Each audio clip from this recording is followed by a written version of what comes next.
pretty sobering, because, you know, your role is your role. And if you don't do it, then that piece is missing. And so what we have to do is figure out what our role is, and that's related to what do we want? What do we want in terms of a different world? Well, how do we want the different world to be different? In what way? What do we see as being an obstacle for our own evolution and for those around us? And what do we feel passionate about that we think, I want to do something about that? Because, you know, that's the first step. We have to identify. And then we have to be able to align that action with our own integrity, with our own spiritual values and principles and practice, so that what we offer is not just blind flailing about emotionally, or out of resentment or frustration or whatever. We want to be able to do it in a way that is balanced and is an expression of our own personal path.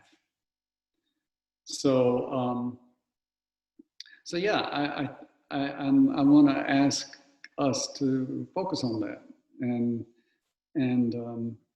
begin to ask of yourself questions about that, and begin to sort through and uncover what is your next step, your place in this ferment of transformation that's happening on the planet. And so this is a place, a forum for thinking about that, and for discussing and sharing and being inspired by others. So I want to give everyone a chance to speak up and bring up, you know, what you have to say, what you what would you like to hear people comment about? What would you like to hear me as a representative of the philosophy of Tantra and the spiritual path of Tantra, which is, I feel, very appropriate. Tantra, the tantric philosophy and insights and techniques are particularly suited to times of great transformation, because we have said at times, well, Tantra is the science of transformation. So I'm going to open the floor for anybody to talk. Okay, Linda, please speak up. So the So-Hum, which I just love and do use as my, I guess, meditation, is, you've talked about it as a universal mantra. And I just wonder, I'd like to learn more about what the seed sound is, and what are seed sounds and how do they work, and especially, I guess, with So-Hum. Well, hum is sort of the seed sound for the throat chakra. And that is our creativity and our self-expression. And so I don't know whether I can think of any particular, I'm sure it has all kinds of, it has place in different mantras and practice, but it is considered a sound that leads us upward. So to connection with oneness. So if that moves us up, so, and then hum is coming down into our embodiment, well, it's also coming down into our expression of who we are and what we're here for. So I would say that's the best explanation I can offer you at this point. But experiencing it will probably be more informative than talking about it. So those of you who haven't practiced the So-Hum mantra might want to do some experimentation with that.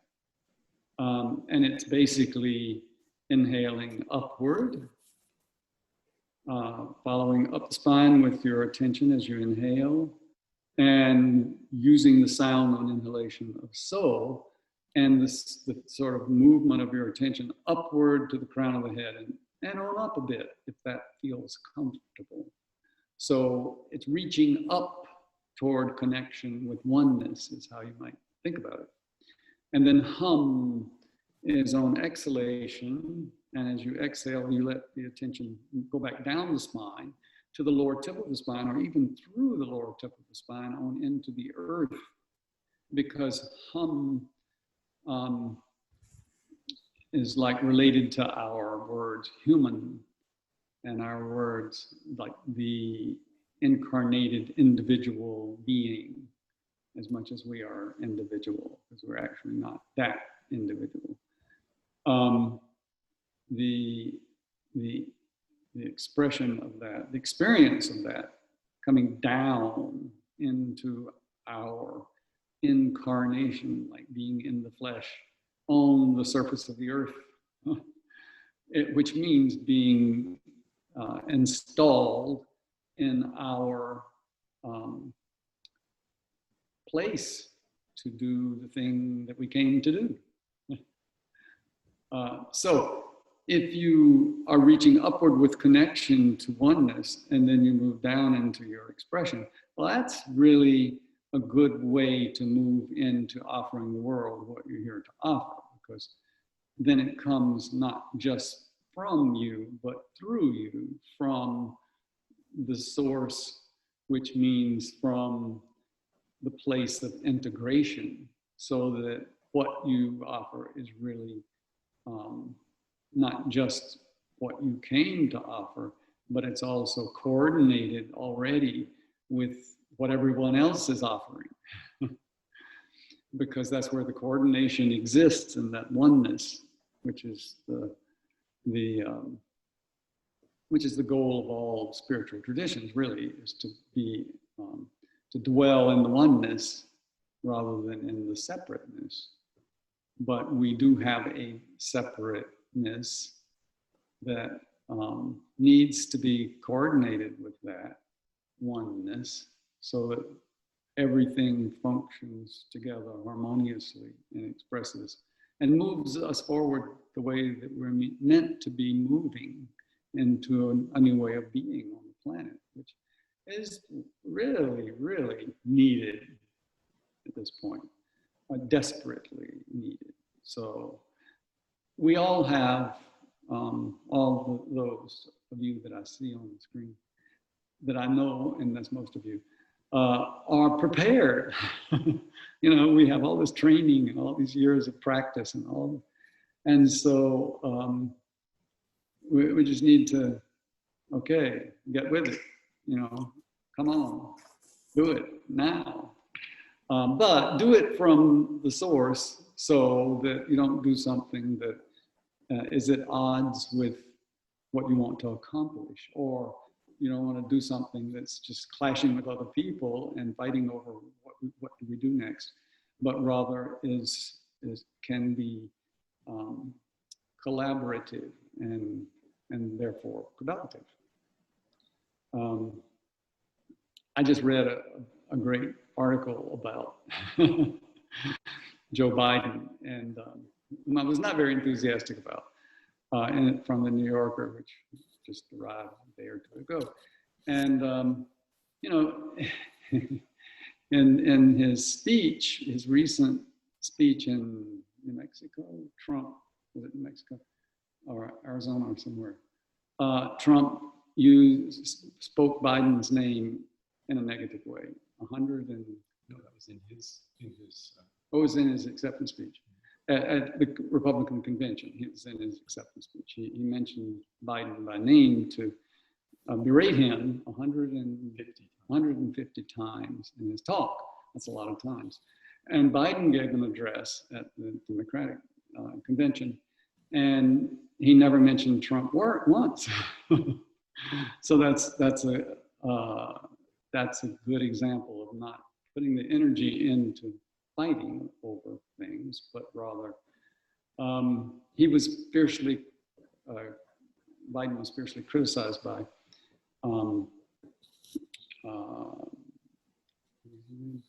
Alexandra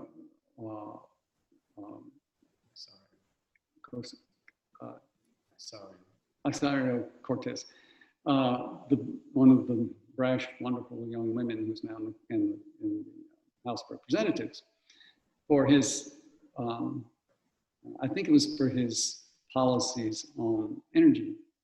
So he invited her to head up his, if he becomes president, to head up the organization of the Green Energy Project during his administration. And also I remember in the Democratic debates that he was fairly roundly attacked by Kamala Harris for his various actions. So he invited her to be his vice president. So,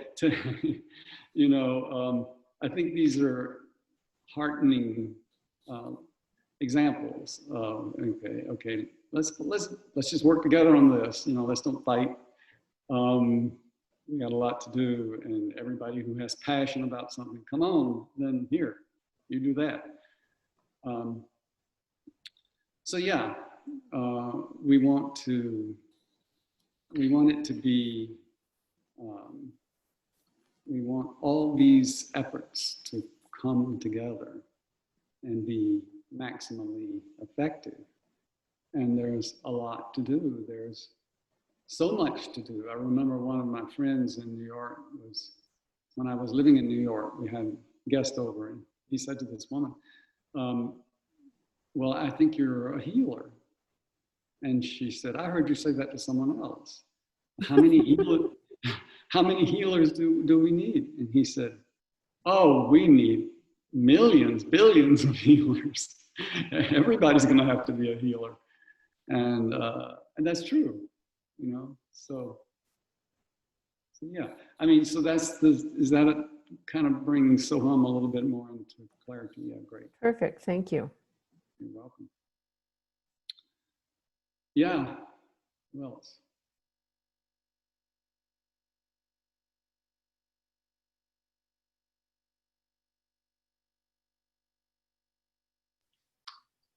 Swamiji, this is, my name is Shiv Ramamurthy. I'm calling in from San Francisco. I've been introduced to Shiva Tantra lately, so I've been just attending 2 sessions, but thank you and pranams. My question, thank you. My question is, there is so much of depression with people being isolated today, kept in their houses, and there is a sense of not being, because we as human beings are social beings. How do you practice, or how do you teach people to go inwards through these practices of meditation and make it aware today in this world? Because it's a very challenging times when you look at your family members who are spread all over the world, and they are suffering a lot in terms of depressive thoughts, and they go through mood swings quite a bit. Right. Well, thank you. That's a great question.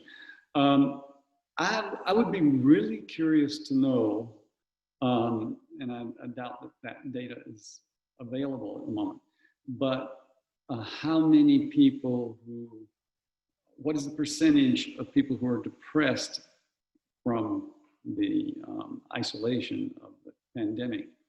What percentage of them have had training in how to meditate? And I mean, my guess would be that not that many. So this is a deficit. You know, had we been training people like in school or wherever to do meditation, I think they would be better equipped to deal with the solitude. Most people who have a really developed meditation practice are grateful for solitude. Maybe not that much, but they're grateful for more than they have. They'd like to have a little more solitude to be able to sit and meditate. So yeah, the question remains, well, what do you do for these people who haven't had that training? And maybe it's like, okay, we set up fora like this, where people can come and do meditation and learn meditation and get the hang of it. Because it is, I mean, I've been so impressed by watching people come out of prison and talk about having been in solitary confinement for, you know, weeks at a time. And some people are just shattered by that. And other people have this peacefulness and this presence that, you know, well, they found the center of themselves and the center of during that isolation. So it without that knowledge or guidance of how to use it, it can be devastating because we are social beings. But with the proper guidance and the proper preparation, most people can use that to really get to know themselves better. And then their connection with others is much deeper and more joyful. So, yeah, I mean, your friends and family, probably a lot of them have had some experience with meditation or with doing puja or whatever the practice is. And maybe you could encourage them, well, don't forget about that. No, this is the time to lean on that a bit. But it is at a time when we're so needing collaboration and connection to be split apart is painful for a lot of people. So we, you know, I don't think you were on when I made this observation, but I've been thinking during this pandemic that, especially for this country, thinking about our country, the US, that we've been doing so many things wrong and we've been creating so much suffering with all the pollution and all the, you know, toxic substances in our environment and the racism and I mean, the list is long, long, long list. And so I just imagined when it started that, well, on some cosmic level, a whistle was blown, like, okay, that's it, everybody go to your room and stay there until you can come out and do it differently. So I kind of think that's what's happening. And I think people are coming out with very different attitudes, and so many habits that are bad are being broken because people can't continue them. And that's a gift. So yeah, there's a lot of plus and definitely challenging for a lot of people. Thank you for asking about that. That's true for so many people we all know.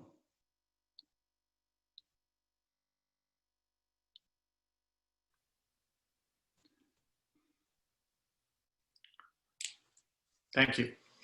You're welcome.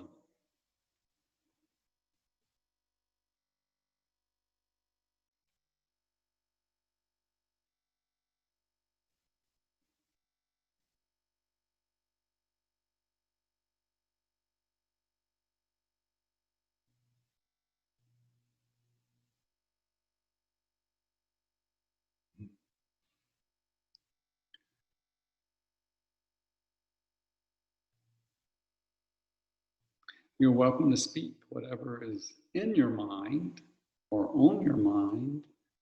If it's not a question, you can just share some of your own thoughts. George Bashir is from Providence, Rhode Island. Yes, George. I'm listening to Dark Nights of the Soul by Thomas More, having listened to Dark Night of the Soul by John of the Cross earlier, but it seems to me that they're reflecting from the Christian tradition very much what you were just saying about what's going on because of the pandemic. Mm-hmm. And so Yeah, it's more universal, I think, and absolutely. information is more universal than just Tantra. But Yes, absolutely. And you know, when you go deeply enough into different spiritual traditions, they all get to this really the same heart. The heart of it's the same. So yeah, especially the mystic tradition in the Christian faith is very much about essentially meditation and self-knowledge and self-scrutiny. Yeah. yes, I wonder if there's even something of the collective shamanic experience too. Mm-hmm. Mm-hmm. Say a little more about that.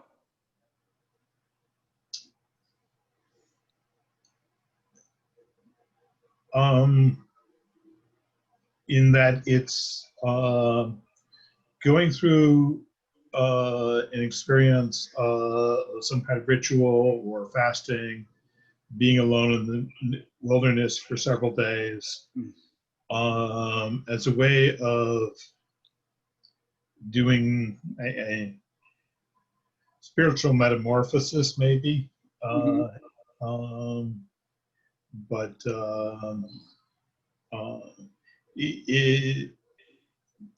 I hesitate. I don't like the word primitive societies, but indigenous societies had the importance of the rites of passage, and so thinking of the pandemic as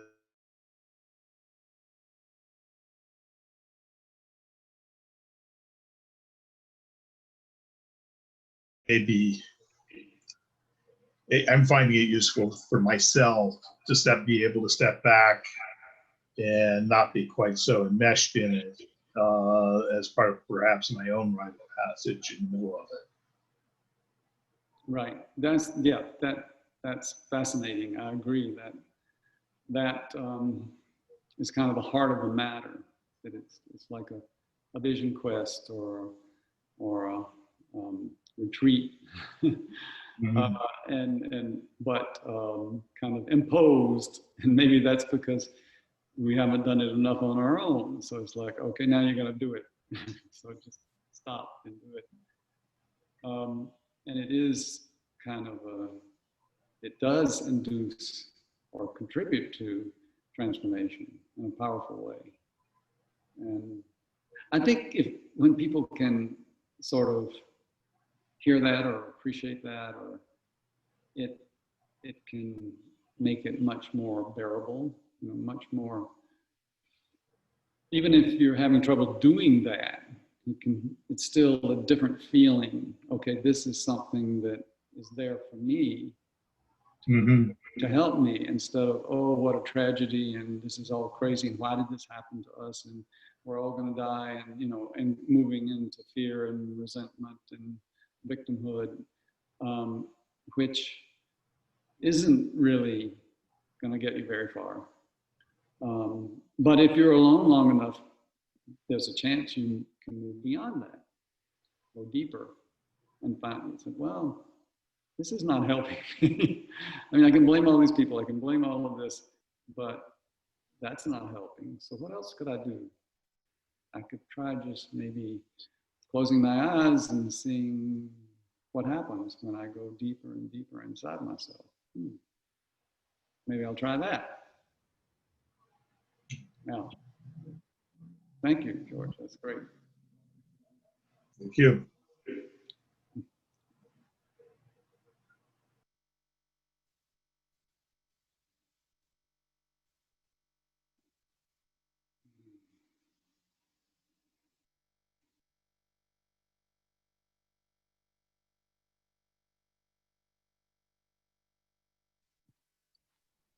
Hey, Rudy. Yes. Hey, it's Peace. I'm having a lot of trouble because, like, I'm not afraid of this virus. Like, I'm not scared of it at all. And people keep, like, expecting me to be afraid and that there's something wrong with me because I'm not afraid. And I just look at them like, I just don't even get it. It's like, I don't walk around being afraid of germs. I never did. I wash my hands. I stay away from sick people. I go to fresh air.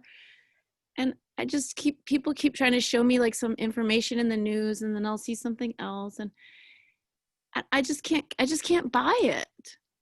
And then I feel like I'm being excluded because I'm not like participating in it. Well, yeah. Weird. By, by the way, it's great to be in touch with you again. Let me try to get Well, maybe this is your version of the task. Hi.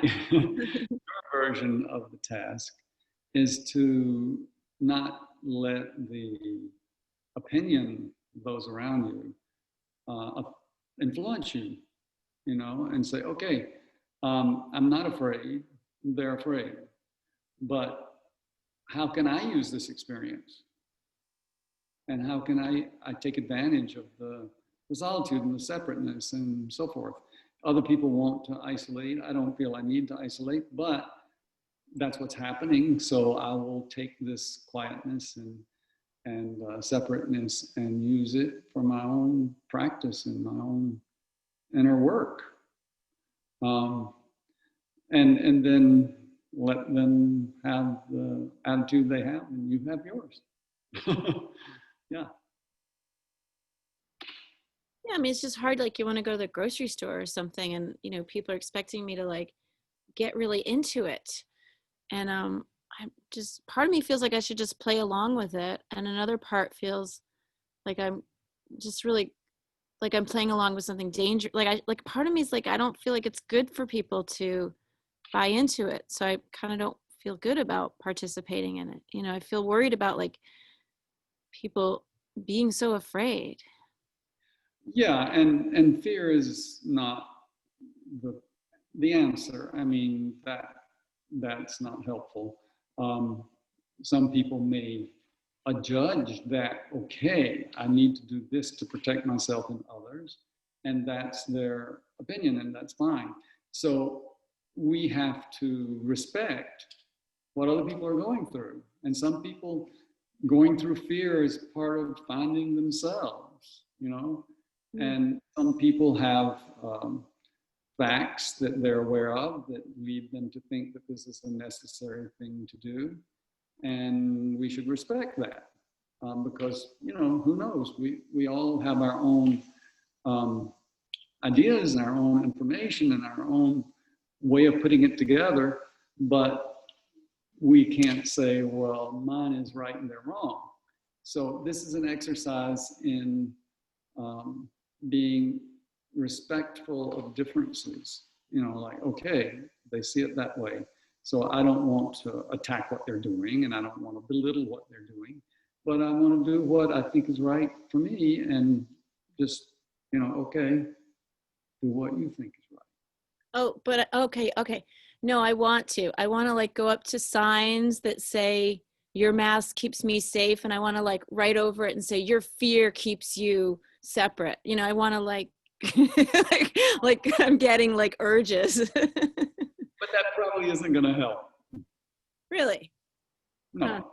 Yeah, Okay. probably isn't going to help. It's kind of would be a way of getting off some steam. But will it really help other people? Probably not. So this is it's a powerful thing to be able to say, I pray to the divinity in you, and I pray to the divinity in me, and each of us is doing what we need to do here, and I can't judge it. I mean, that's what you believe, and if I attack your beliefs, I just make you more afraid. Mm. And so it's a time for great, heartfelt acceptance acceptance of others and acceptance that they really think about things differently. And it's like, okay, God bless you. Yeah, Mm. Okay. easier said than done, but I think it's still the right direction. Okay. Thanks. Thank you for that question, because I know a lot of people feel that way, and I totally get it. Mm-hmm. Thanks.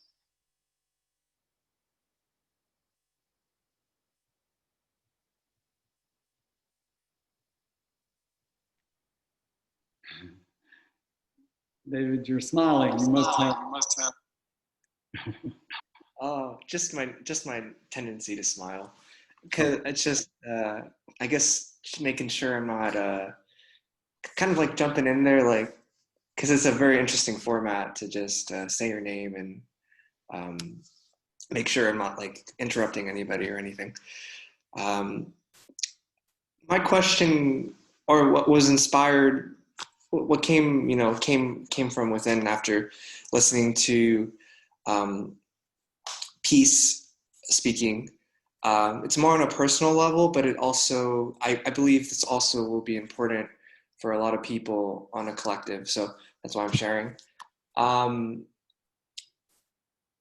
It's along the lines of disagreements. So when I'm currently living in a household with other people, my family, and there's a lot of not conflict in the sense of explosions, but there's a lot of there seems to be a lot of just disagreements, oil on water type of things, like just so much differences.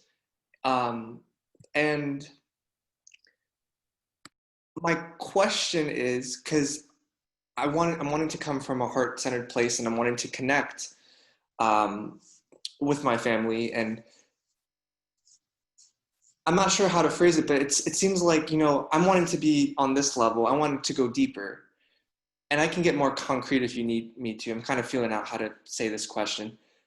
And yet it's like, there's just a disconnect where, okay, well, let me go back to it. I guess my question is, like, when people are really, really just seeming to be so different, at least philosophically, and even in terms of awareness and wanting, more people. I'm gonna take a breath and then I'm gonna finish. Okay, that's good. Round it down. Okay. I just feel like, and I don't mean this in a judgmental way, I mean it truthfully in an observational way, that I'm functioning on a different level of awareness than the people in this household. And although I'm doing my best to stay harmonious with it, it just doesn't seem like we're agreeing on anything, not on an intellectual level, and not even on an awareness level. Like right now I'm with you, and you all seem to be really in your heads, disconnected, and just my presence is causing fear, or because of where I am. If you find a better way to explain this, please. No, that makes sense. I mean, we probably all can remember times when we were younger and living with the family and feeling like, oh my God, I mean, I think very differently from them. And that's actually important because we need change. Each generation had better change because we can't keep doing things the same way, And for most of us, the change we're capable of is rather limited. So we have a new generation that can come and say, fresh ideas. And of course, the older generation says, well, you don't know anything. You're just young and you don't understand. You will understand later. But at the same time, the older generation really hopes that the young people will come up with things that they would never have thought of. And that the next edition of this family will be an improvement over the last edition. And so, on the one, there's this ambivalence. that, you know, well, we know the right way, you should listen to us. And when you're, you know, a child, well, that's good. Yeah, I better listen to my parents. But then at a certain point, you have to kind of say, well, I'm not seeing it the way you do. And we're very different. So that requires, we're back to accepting differences and being respectful of people that, well, they have their way of doing it, and it's not my way. Classically, in my generation, what you did at that point is you left the family and went away and said, oh, you know, they're just crazy. And they don't understand. They're so narrow-minded. And then, you know, 10 years later, 15 years later, you come back and say, oh, I'm home. And I love you. And they go, oh, yes. And they still don't quite approve of what you're doing, but they kind of begin to accept that, well, this is something new. And maybe he's on to something. So, you know, this is a generational clash that I think is sort of, to some extent, inevitable. And again, as Pete said, it requires a lot of, you know, this, like, I pray to the divinity in you, and then they pray to the divinity in me. And hopefully you will find your way to that oneness, and good luck. This is your path. And so, you know, it's wonderful that you can be there, and it's wonderful that you are struggling to figure out how to deal with this difference. But I just want to let you know that that's how it happens very often, usually even. And it's kind of good for you to be able to separate yourself and say, you know what, I don't think that way. And then you can develop your own way of thinking. If you try to capitulate and sort of fall in line with the way that your family is thinking, then you're cramping your own evolution. But you can also accept and say, I know they love me and I love them. And we have to learn how to disagree and still love each other. That's a great school right there. Thank you. That's a good question. Great question.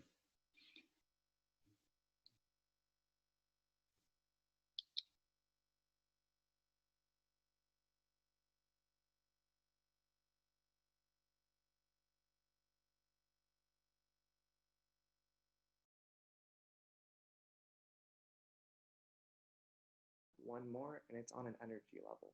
Sure.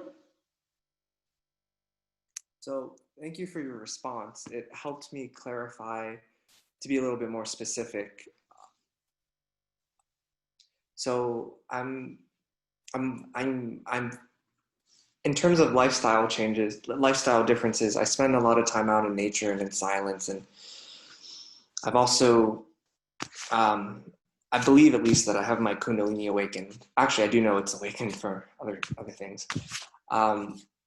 And what seems to happen a lot is on a nervous system level, being around the members in my family. Even I'm a triplet, so I also have my siblings home right now. The energy, the way they talk, the way they express, and the fast-pacedness of it, which is really like up here. It's like, well, it's a practice in centering, but also I sometimes find myself shaking around my family, because I perhaps, and a lot of times it's like they say like they're just not aware of the subtleties of the tone and the words, or the TV's roaring, people are not even making eye contact, and they're just really in their heads, and I can see it. Sometimes being around this environment is very stressful for me, and I'm not sure if I like paralyzed myself into this environment, because it's kind of like, well, one, they're my family, so I kind of want to stay with them, and then there's the unknown of leaving, and then it's, so on a nervous system level, just keep it on one focal point. I am affected, and and sometimes just being myself just causes provocation, like shaking when I'm shaking or whatever. And I'm not trying to be a nuisance. Like I know my family's like, but my nervous system shakes when I'm around them. Yeah, well, great. That's much clearer.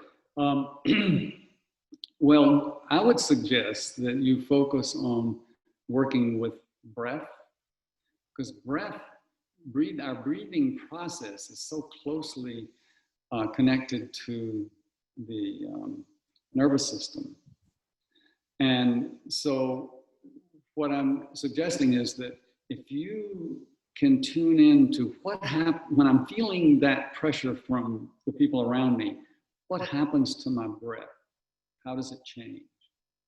And then look at when I'm feeling peaceful and quiet, how does my breath change? And begin to explore the dimensions of the breath. And, you know, like what part of my body expands, what part of my body tightens up so I don't get breath into that part. Is my breath, do I hold it so it stops between inhalation and exhalation? All these things there are many parameters of the breath, and they're very subtle, but it's also very powerful. So if you can become more aware of all of that, then you can actually respond to the situation by just, you know, turning your attention inward and working with breath and establish the breathing that leads you to feeling quiet and tranquil and what's the word I want?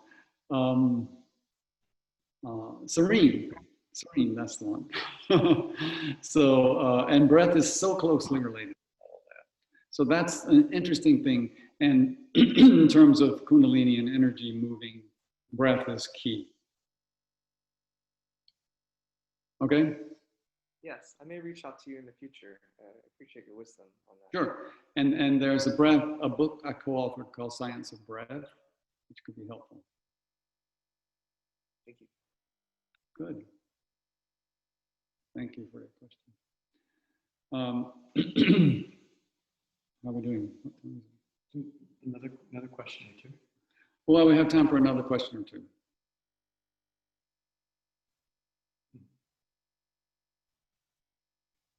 It's your chance.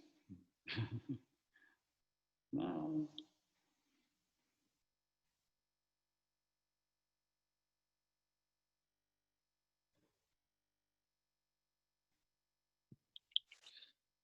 Okay. Can you hear me? Yes, I can. Hello. Hello. I recognize your voice. Well, so I'm wondering, I am also going through a lot around this whole pandemic situation, as you know, and for those of you who don't know, I work in a hospital in Brooklyn, and I'm in charge of 68 resident physicians who are all recovering from the trauma of having watched hundreds of people die in a very short period of time under their care and not being able to do anything for them. And a lot of them are just sort of breaking down. They're having panic attacks. They're just really suffering. And I'm trying to, I've done, breathing exercises with them. I've given them tinctures and drops and rescue remedy, and we've tried to do these kind of process-oriented groups around it to help people at least have a chance to talk a little bit about their feelings. But the show must go on, and I'm just trying to figure out how best to hold space for that, for them being only one person. Right. Yes, that's a very challenging position to be in. I guess, I don't know whether this will help or not, but it might help to, if you can keep in mind that it's not just a generic thing, but each person is experiencing this process in the context of their own evolution and development and transformation in many cases. And so it's not necessarily something that shouldn't be happening. You know, their process can be, and hopefully often is, a step in their growth and their evolution. And so if you keep that in mind, my experience is that other people begin to pick up on that way of thinking about it. It's a subtle kind of communication, but it begins to shift their perspective on what they're going through, so that it's more like, oh, this is something that I can learn from and grow from, and rather than, oh, what's going on? This shouldn't be happening, and I gotta do my job, and I feel panicky, and I don't know what to do about it, and you know, all of that. So that is maybe a tool. You're using a lot of wonderful tools, but maybe that's a tool you haven't. I'm sure you're doing it to some extent, but maybe you could bolster that particular intervention, which is, you know, unspoken, but, or maybe there are a few words that come with it sometimes, or maybe it's how you talk about a case or whatever. But I know that you're capable of that. In fact, that's a lot of why you've had such stunning success in your bedside manner, is that you come to that attitude, that worldview, that acceptance, and and so all the other tools you're using are really helpful, and the flower essences or whatever. All these things can make a difference, but really important that you not let their fear and panic pull you into their state of mind. Because, and yet you have to go into their state of mind to be there with them. It was very difficult. I mean, after years of being a physician, I realized what I really did was I looked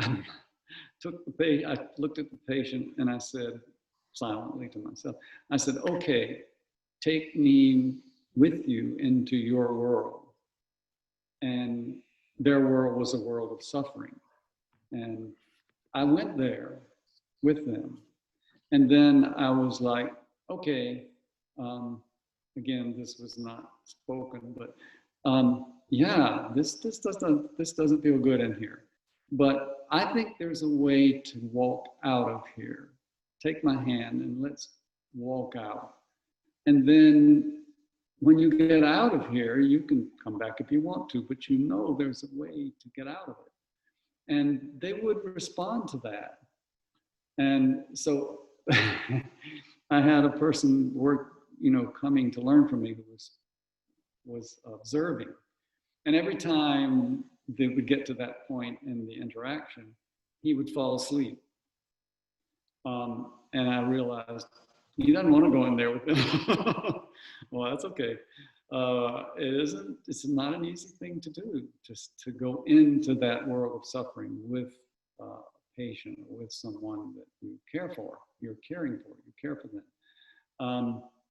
But the benefits are incredible because they see you on some level. They notice you go in there with them and you're not terrified and you're not panicky. And they go, wow, okay, there's hope for this. There's hope for me.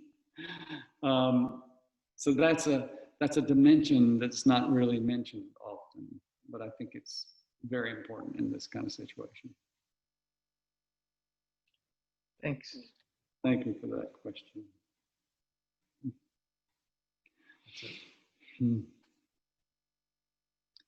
So, Garrel's telling me that we're running out of time. And it's been great. So glad that you were all here, and wonderful questions and discussions. And it's very timely. And so, hooray. You want to say something? Thank you all for being here tonight. Next week, we'll be back to our meditation. Yeah.